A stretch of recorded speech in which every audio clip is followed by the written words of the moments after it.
Guys, welcome back to our YouTube channel. मैं हूं गगन और कैमरा के पीछे है अरुण। एक्चुअली हमने थोड़े दिन पहले ही अपना बनारस के बहुत सारे व्लॉग्स लाइव करे थे और आपके प्यार से हमें बहुत सारे कमेंट्स भी आए हैं जिसमें हमसे क्वेश्चंस पूछे गए बनारस के बारे में। तो हमने सोचा हम क्यों ना एक आइटिनरी बना ले या फिर एक इंफॉर्मेशनल व्लॉग बना ले बनारस के बारे में।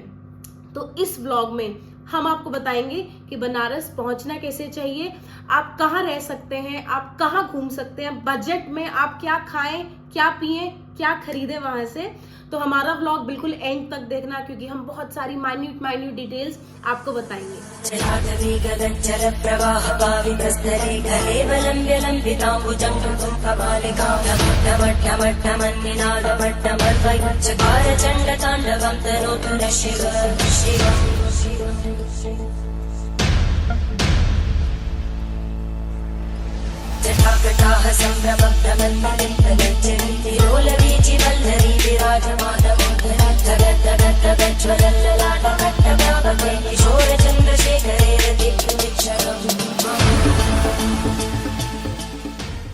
अब हम बात करते हैं कि हम बनारस पहुंचे कैसे।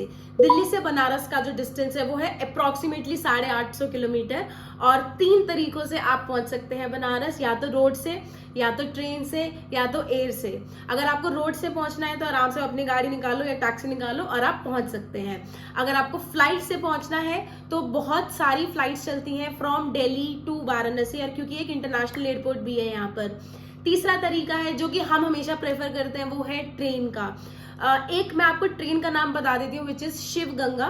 शिव गंगा चलती है from new Delhi railway station रात के अराउंड 8 साढ़े 8 बजे, और वो अर्ली मॉर्निंग आपको 6 बजे बनारस रेलवे स्टेशन उतार देती है। पूरी रात में आपका 10 घंटे का सफर कहाँ बीत जाता है आपको पता भी नहीं चलेगा। तो जो किराया है थर्ड एसी का मैं आपको बता रही हूँ शिव गंगा का, वो है अप्रोक्सीमेटली 1100 या 1150 के अराउंड, और इसमें खाना इंक्लूडेड नहीं है। बनारस में मेजर रेलवे स्टेशन जो है वो 2 हैं। एक है वाराणसी जंक्शन, या जिसको वाराणसी कैंट भी बोला जाता है, और ये बहुत ही रीसेंट रेलवे स्टेशन बना है। सेकेंड रेलवे स्टेशन जो है वो है बनारस रेलवे स्टेशन, जिसको मडवाडी भी बोला जाता है। तो आज भी लोकलाइट जो है वो बनारस रेलवे स्टेशन को मडवाडी रेलवे स्टेशन ही बोलते हैं। तो इस चीज का आप थोड़ा सा ध्यान रखना जब आप होटल से अपना रेलवे स्टेशन की तरफ आ रहे होंगे कि आपको कौन से स्टेशन से आपकी रिटर्न गाड़ी है, वाराणसी जंक्शन से है या फिर बनारस या मडवाडी जंक्शन से है। अब हम बनारस पहुंच गए। अब हम सेकंड क्वेश्चन पे जाते हैं जो हमसे बहुत लोगों ने पूछा है, वो है कि हम रुके कहाँ पर, ठहरे कहाँ। तो एज ए ट्रैवलर मैं आपको 2 जगह रिकमेंड करती हूँ। एक तो है बिल्कुल ही सेंटर में विच इज दशाश्वमेध घाट, क्योंकि वहां पर आसपास बहुत सारी मार्केट्स हैं, बहुत सारे होटल्स हैं, बहुत सारे एयरबीएनबी आपको मिल जाएंगे। तो अगर आपको थोड़ा सा टूरिस्टी प्लेस में रहना है, थोड़ा मार्केट एरिया में रहना है, तो आप दशाश्वमेध घाट रुक सकते हैं। दूसरा ऑप्शन है जहां हम हमेशा प्रेफर करते हैं विच इज अस्सी घाट। अस्सी घाट इसलिए क्योंकि वो थोड़ा सा शांति का एरिया है। वहां पर अस्सी घाट में जैसे कि आपको पता है कि सुबह बनारस होती है तो हमारे लिए बहुत कन्वीनियंट हो जाता है अपने बीएनबी से निकल के अस्सी घाट पहुंचना सुबह सुबह तड़के तड़क 5 बजे। तो ये 2 रिकमेंडेशन हमारी साइड से रहेगी कि आप रुके कहाँ। अगर आपको ये जानना है कि हम कहाँ रुकते हैं तो हम रुकते हैं जी बिल्कुल ही अस्सी घाट के पास है तुलसी घाट। वहां पर एक एयरबीएनबी है। वहां के जो होस्ट हैं वो बहुत ही मतलब वो लोकलाइट है। तो लोकलाइट है तो आपको इतनी अच्छी इन्फॉर्मेशन देंगे कि आपको कहाँ जाना है, कहाँ घूमना है। मतलब they are like your family members, वो बिल्कुल वैसे बन जाएंगे आपके साथ। और उनका जो घर है, जो उनकी प्रॉपर्टी है, that is approximately 100 years old property. तो ये कुछ एक्सपेक्टेशन मत करना कि बहुत ही लैविश होगा, रूम्स ऐसे होंगे। वो बिल्कुल घर है, वो एक कमरे में वो रहेंगे तो दूसरे कमरे में आपको ठहराएंगे वो। तो बिल्कुल घर जैसी फीलिंग आती है अगर आप वहां रुकेंगे तो। अगर आपको उस होस्ट का नंबर चाहिए तो आप हमें @veggiewander या फिर @nomadictwin इंस्टाग्राम पे आप हमें डीएम कर सकते हैं। Will share the contact numbers of those host. अब बात करते हैं इसकी बीएनबी की कॉस्ट की। तो जो कॉस्ट है एक्चुअली वो मंथ वाइज डिपेंड करती है कि टूरिस्ट जिस महीने टूरिस्ट थोड़े ज्यादा होते हैं तो ऑब्वियसली कॉस्ट वो रेंज करेगी हाई लेवल पे। तो it depends upon your month of travel. तो minimum is 800 and maximum it can reach up to 1500 or 1600 per night. And trust us, आपको वहां रुक के बहुत ज्यादा मजा आने वाला है, आपको बिल्कुल ही घर जैसी फीलिंग आएगी। अब तक मुझे लग रहा है कि शायद आपको भूख लग गई होगी क्योंकि आप बनारस पहुंच चुके हैं, आपने अपने बैग्स भी रख दिए हैं। तो अब हम आपको बताते हैं कि आपको कहाँ कहाँ और क्या क्या खाना चाहिए। सो जो स्टेपल नाश्ता है काशी के लोगों का वो है कचौड़ी, सब्जी और जामुन या फिर जलेबी। तो ये आपको कहीं पर भी अगर आप रोड साइड पे अगर आप खाओगे ना, आपको बहुत ही ज्यादा टेस्ट आने वाला है। क्योंकि ये लोग जो कचौड़ी बनाते हैं, कचौड़ी बेसिकली होती है उड़द की दाल की, तो मतलब एक बहुत ही अच्छी फीलिंग होती है उसकी। जो फेमस जगह है कचौड़ी सब्जी की वो है द राम भंडार, जो कि है ठठेरी बाजार में, चाची की कचौड़ी जो कि है लंका के पास, और तीसरा है विनोद जलपान जो कि है तुलसी घाट के पास। इसकी एग्जैक्ट मैप लोकेशन जो है आपको डिस्क्रिप्शन बॉक्स में मिल जाएगी। अगर आपको साउथ इंडियन खाना है तो बनारस में बहुत ऑप्शंस है आपके पास, क्योंकि वहां का साउथ इंडियन जो है ना वो बंगाली लोग बनाते हैं। तो one of the hotspot is Tulsi Ghat के पास एक साउथ इंडियन शॉप है। बेसिकली वो इडली की शॉप है जो सुबह सिर्फ ब्रेकफास्ट टाइम पे होती है। 7 बजे से लेकर कुछ 10 साढ़े 10 बजे तक वो शॉप ओपन होती है। आप वहां पर इडली ट्राई कर सकते हैं। पर इडली की कॉस्ट है वो 8 रुपए पर इडली है यार, इस जमाने में और क्या लोगे आप। दूसरा साउथ इंडियन एक अगर आपको जाना है तो वो है गडोलिया चौक में अयर्स कैफे, वहां का भी साउथ इंडियन बहुत ज्यादा अमेजिंग है। तीसरा एक और हम आपको ऑप्शन देते हैं केरला कैफे, जो कि है भेलूपुर रोड में। वो एक्चुअली बोलते हैं कि वो स्टूडेंट्स का वो अड्डा है, क्योंकि वहां पर इतना ही पॉकेट फ्रेंडली खाना मिलता है कि आप आराम से अपना साउथ इंडियन 200 से लेकर आई थिंक 250 रुपए में आप आराम से अपना पेट भर के साउथ इंडियन या केरलाइट खाना खा सकते हैं। वाराणसी एक और चीज के लिए बहुत ज्यादा मशहूर है, वो है वहां की चटपटी चाट, जैसे कि टमाटर चाट, मटरा चाट और पालक पत्ता चाट। सही मायने में मैं आपको अगर बताऊं तो मैंने आज तक ऐसी चटपटी टमाटर चाट कहीं नहीं खाई एक्सेप्ट फॉर बनारस। और ये अगर आपको इसका आनंद लेना है तो आप जा सकते हैं काशी चाट भंडार या फिर दीना चाट भंडार। ये दोनों दुकानें जो है आपको दिख जाएंगी गडोलिया चौक पे, क्योंकि वहां पर ढेरों की संख्या में भीड़ होती है। इनफैक्ट टूरिस्ट तो क्या लोकलाइट भी आपको इतने दिख जाएंगे चाट मांगते हुए। और चटपटी चाट खाने के बाद आपका शायद मन कर गया होगा कुछ मीठा खाने का, क्योंकि भाई मीठे के नाम से ही और सोच के ही मेरे मुंह में पानी आ गया है। तो हमारी रिकमेंडेशन है 2 स्वीट शॉप इन बनारस, जो कि पहले है श्रीजी और दूसरी है राजबंधु। इन दोनों दुकानों की लोकेशन आपको डिस्क्रिप्शन बॉक्स में मिल जाएगी। अब मैं आपको बताती हूँ कुछ मिठाइयाँ जो कि बहुत फेमस है और आप ट्राई कर सकते हैं। राजबंधु की कुछ मिठाइयाँ जो फेमस है वो है लौंग लता, काजू मगदल, जवाहर लड्डू, तिरंगा बर्फी और रस माधुरी। ये तो आप जरूर ट्राई करना। और भी इसके अलावा बहुत सारी मिठाइयां हैं जो कि आप खा सकते हैं। और एक और मिठाई जो मुझे बहुत पसंद आई थी वो थी रसगुल्ला। और श्रीजी की जो कुछ मिठाइयां फेमस है वो है रबड़ी, मलाई पूरी, खीर कदम, छेना पाई। और अगर आप ठंड के मौसम में बनारस जाते हैं तो बनारस का वर्ल्ड फेमस मलाइयो तो बिल्कुल मत भूलना, जो कि सिर्फ और सिर्फ बनता ही ठंड में, क्योंकि वो ओस में बनता है।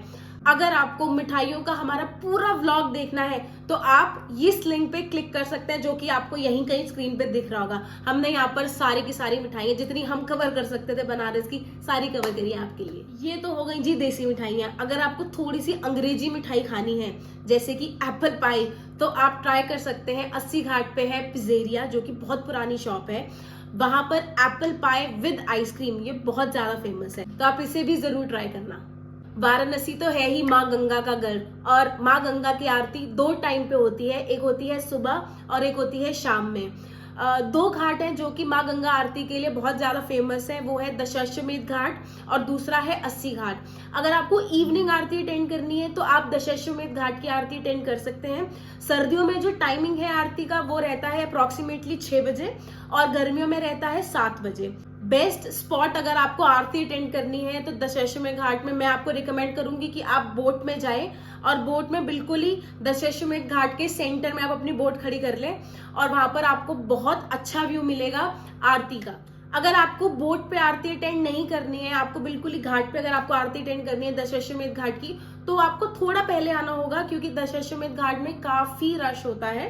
तो आई एम रिकमेंडिंग कि आप 5 बजे के अराउंड आ जाइए और अपनी जगह वहां पर ना बेस्ट स्पॉट ले लो। आरती अटेंड करने के लिए। वैसे शाम की आरती अस्सी घाट पे भी होती है। अगर आपको शूट करना है, क्योंकि मेस्मराइजिंग होता है काफी आरती को देखना और उसको शूट करना, तो विल रिकमेंड कि आप अस्सी घाट पे आराम से शूट कर लो, क्योंकि वहां पर थोड़ी कम भीड़ होती है as compare to Dashashwamedh Ghat. तो अब बात करते हैं सुबह की आरती की। सुबह की आरती के लिए आप अटेंड कर सकते हैं अस्सी घाट में आके, बिल्कुल आराम से, शांति से, क्योंकि वहां पर बिल्कुल भी भीड़ नहीं होती है। आप आराम से, वहां चेयर्स लगी होती है, आप चेयर पे बैठिए और माँ गंगा की सुबह की आरती अटेंड कीजिए। जो टाइमिंग है सुबह की आरती का वो होता है अप्रोक्सीमेटली सुबह 5, सवा 5 बजे, और बहुत ही ज्यादा मेस्मराइजिंग होती है, क्योंकि आप बिल्कुल ही सामने सनराइज होता हुआ देखते हैं। वैसे तो आप बनारस में कुछ ना भी करें तब भी आपका समय कहाँ बीत जाएगा आपको पता भी नहीं चलेगा, बट स्टिल अगर आपको कुछ एक्टिविटीज करनी है तो वो हम आपको भी बताते हैं। जैसे पहली रिकमेंडेशन रहेगी बोटिंग की। बोटिंग आप कर सकते हैं। अस्सी घाट से शेयर्ड बोट्स चलती हैं जो कि 100 रुपया पर पर्सन लेती हैं, जो अस्सी घाट से आपको पिक करेंगे, मणिकर्णिका घाट तक आपको लेकर जाएंगे, वहां से फिर आपको वापसी भी 100 रुपये में ही लेकर आएंगे। तो 100 rupees for a round trip, और बहुत ही सुंदर आपकी वो बोट राइड होगी, क्योंकि सनराइज हो रहा होता है और आप वहां पर बोटिंग कर रहे होते हैं। अगर आपको शाम को भी जाना है तो शाम का भी बोटिंग का बिल्कुल अलग नजारा होता है, क्योंकि लेफ्ट साइड पे आपके सारे घाट लाइट से रंगीन होते हैं और आप यहाँ पर बोटिंग कर रहे हैं। Second option is personal boat, जो कि आप 80 घाट से ले सकते हैं सुबह के टाइम पे, और आपको उस पार वो उतार देगी। जो राइट साइड जो मैं उस पार आपको बोल रही हूँ, वहां पर पूरा का पूरा व्हाइट सैंड है, और वहां पर आपको हॉर्स राइडिंग के ऑप्शन मिल जाएंगे या फिर कैमल राइड के भी ऑप्शन मिल जाएंगे, और बहुत ही ज्यादा पिक्चर्स की मौसम होता है, माहौल होता है बिल्कुल। आप वहां पर बहुत सारी अपनी सुंदर सुंदर फोटोग्राफ्स या फिर रील्स भी बना सकते हैं। बोटिंग के अलावा आप कर सकते हैं घाट वॉक। 80 घाट से चलिए और बिल्कुल लास्ट घाट है नमो घाट, आप पैदल पैदल पैदल पैदल जा सकते हैं 80 घाट पूरे टपाते हुए। लास्ट घाट है नमो घाट, वहां पर ऐसे करके बहुत सारी मूर्तियां बनी हुई हैं और वो लेटेस्ट घाट बना है, वहां पर आप जरूर विजिट करना। तीसरा ऑप्शन है कि आप बनारस की पतली पतली गलियां भी ट्रैवल कर सकते हैं, क्योंकि हर गली में आपको दीवारों पर रंगीन चित्रकारी दिखेगी। एक और एक्टिविटी जो आप बिल्कुल सुबह सुबह तड़के तड़क कर सकते हैं वो है सुबह बनारस अटेंड कर सकते हैं प्रोग्राम, जो कि होता है 80 घाट में ही।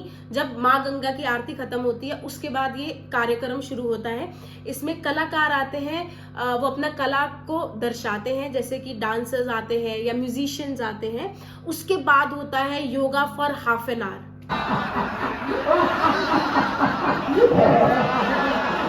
अब हम बात करते हैं places to visit when you are in Banaras. So Banaras का नाम तो है ही काशी, और काशी नाम क्यों पड़ा?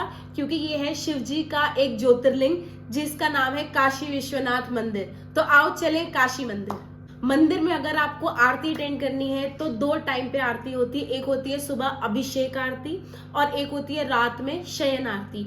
अभिषेक आरती का जो टाइम है वो है सुबह के 3 बजे। आपको 3 बजे मंदिर में पहुंचना है, मगर मंदिर में एंट्री करने के लिए सुबह की आरती के लिए आपको एक दिन पहले टिकट खरीदनी पड़ेगी। तो ये टिकट आप ऑनलाइन भी ले सकते हैं या फिर ट्रस्ट के काउंटर्स भी बने हुए हैं काशी मंदिर के बिल्कुल पास, ऑरेंज कलर के बोर्ड पे आपको दिख जाएगा, या फिर ये टिकट आप वहां से भी ले सकते हैं। पर person cost of Abhishek Aarti is 300 rupees, मगर आपको सुबह 3 बजे सुबह मंदिर जाना होगा। रात की आरती जो होती है, शयन आरती जो हम बोल रहे हैं, वो होती है अप्रोक्सीमेटली 9:30-10 बजे, और इस आरती को अटेंड करने बहुत सारे लोकलाइट्स भी आते हैं, और पूरी की पूरी आरती जो होती है वो एक ही सिंक में हो रही होती है, और इतना पॉजिटिव माहौल होता है कि आप बिल्कुल ऐसे भगवान शिव जी की आराधना में बिल्कुल डूब जाते हैं, और बहुत ही ज्यादा मजा आता है रात की आरती अटेंड करने का। अगर आप बनारस में हैं तो हम आपको रिकमेंड करेंगे कि अगर आप सुबह की आरती अटेंड कर सकते हैं तो वो भी कीजिए। अगर आपको टिकट नहीं मिलती है तो प्लीज रात की आरती मत मिस कीजिएगा। ये तो थी आरती की बात। अगर आपको दर्शन करने हैं तो आप दिन में कभी भी दर्शन कर सकते हैं। सुबह आरती के बाद 4:30-5 बजे के बाद से लेकर रात के 10-10:30 बजे तक आप दर्शन कर सकते हैं। फ्री ऑफ कॉस्ट दर्शन है। मंदिर परिसर में दर्शन करने के लिए कुछ रिकमेंडेशंस है या डूज एंड डोंट्स है जो आपको फॉलो करने हैं। जैसे कि मंदिर में digital watch is not allowed, analogue watch is allowed. Mobile phones, camera, Bluetooth, mic, headsets, ये बिल्कुल भी चीजें अलाउड नहीं। इनफैक्ट जो आपका पिट्ठू बैग होता है या ट्रैवल बैग होता है वो भी अलाउड नहीं है। या तो आप ये सारी चीजें अपने होटल रूम में जमा करा के आइए, नहीं तो मंदिर के बाहर आपको लॉकर फैसिलिटी भी मिलती है, आप ये सारी चीजें वहां पर भी जमा करा सकते हैं। काशी विश्वनाथ मंदिर के बिल्कुल ही पास में है माँ अन्नपूर्णा जी का मंदिर, जो कि है माँ पार्वती का एक अवतार। तो आप वहां पर भी जा सकते हैं और वहां पर जाकर आप भोजन भी ग्रहण कर सकते हैं। माँ अन्नपूर्णा के मंदिर में एक खास बात है कि वहां पर 365 दिन 3 टाइम का साउथ इंडियन प्रसाद आप चख सकते हैं, टेस्ट कर सकते हैं। और इसका पूरा हमने डिटेल व्लॉग बनाया है, वो आपको यहीं कहीं स्क्रीन पे दिख रहा होगा। तो प्लीज वहां जाइए, व्लॉग चेक कीजिए और वापस फटाफट इस व्लॉग में आ जाइए। काशी विश्वनाथ कॉरिडोर में ही एक और बहुत ही ज्यादा फेमस मंदिर है, वो है नेपाली टेम्पल, जो कि रेप्लिका है पशुपतिनाथ टेम्पल का, जो कि मेन मंदिर है नेपाल में। काशी विश्वनाथ कॉरिडोर से थोड़ा सा अगर आप बाहर निकलेंगे तो आपको लंका की तरफ आपको 2 बहुत ही फेमस मंदिर दिखेंगे। एक है संकट मोचन मंदिर, जो कि है हनुमान जी का मंदिर, और दूसरा है दुर्गा माँ मंदिर। अगर आप फोटोग्राफर हैं या आपको फोटोग्राफी का शौक है तो दुर्गा मंदिर आपको बहुत ही ज्यादा सुंदर लगेगा और आप बहुत ही सुंदर सुंदर फोटोग्राफ्स ले सकते हैं वहां पर जाकर। अगर आप थोड़ा सा और दूर जाएंगे तो आप जा सकते हैं भारत माता मंदिर। ये बहुत ही यूनिक मंदिर है क्योंकि पूरे इंडिया का मैप उन्होंने जमीन पे बना रखा है। और ट्रस्ट मी, मैंने ऐसा मंदिर या ऐसी जगह पहली बार अपनी लाइफ में देखी, वो भी बनारस में। हिंदू धर्म के अलावा बनारस में बुद्धिज्म धर्म भी बहुत माना जाता है, जैसे कि है सारनाथ। तो सारनाथ है बनारस से कुछ 50-55 किलोमीटर की दूरी पे, और आप वहां से जा सकते हैं टैक्सी करके या ऑटो करके भी आप जा सकते हैं। तो बोलते हैं कि सारनाथ में भगवान बुद्ध को फर्स्ट एनलाइटमेंट वहीं पर ही मिला था, इसलिए वहां पर सारनाथ स्तूपा है। और ये मैंने बहुत ज्यादा अपनी हिस्ट्री की बुक्स में पढ़ा था, तो मैं जैसे ही वहां पर गई सारनाथ स्तूपा देखने, तो मतलब मेरे को बिल्कुल ही बचपन की याद आ गई। तो अगर आप बनारस में हैं और अगर आपके पास समय है तो आप सारनाथ स्तूपा जरूर जाइएगा। बनारसी साड़ी का तो नाम सुना ही होगा ना आपने, तो वो कहाँ पर फेमस है? वो फेमस है बनारस में। तो अगर आप बनारस आए हैं तो बनारसी साड़ी या फिर बनारसी सूट जरूर खरीदना, क्योंकि मैंने भी खरीदा है भाई, और बहुत ही अच्छा आपको टेक्सचर या मटेरियल या क्वालिटी या डिजाइन्स मिल जाएंगे।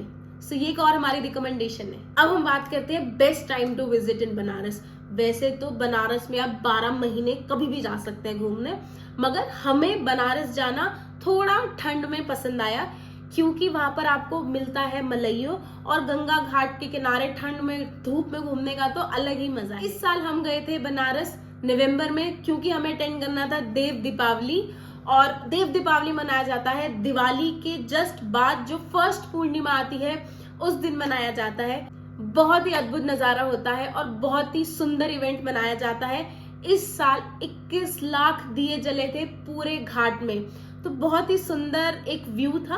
अगर आपको उसका व्लॉग देखना है तो यहाँ कहीं आपको लिंक दिख रहा होगा, जरूर देखना। और आई रिकमेंड कि नेक्स्ट ईयर देव दीपावली पे आप जरूर जाना बनारस। तो ये थी भगवान शिव जी की सुंदर नगरी काशी। अगर आपको ये व्लॉग पसंद आया और आप यहाँ तक पहुंचे हैं और आपने सब्सक्राइब नहीं किया है तो please subscribe to our channel @VeggieWonder। I hope मैंने आपके बहुत सारे क्वेश्चंस के आंसर दे दिए होंगे। अगर स्टिल कुछ क्वेश्चन आपके हैं तो आप कमेंट सेक्शन में बता सकते हैं, नहीं तो आप इंस्टाग्राम पे भी हमें डीएम कर सकते हैं @VeggieWonder या फिर @NomadicTwin।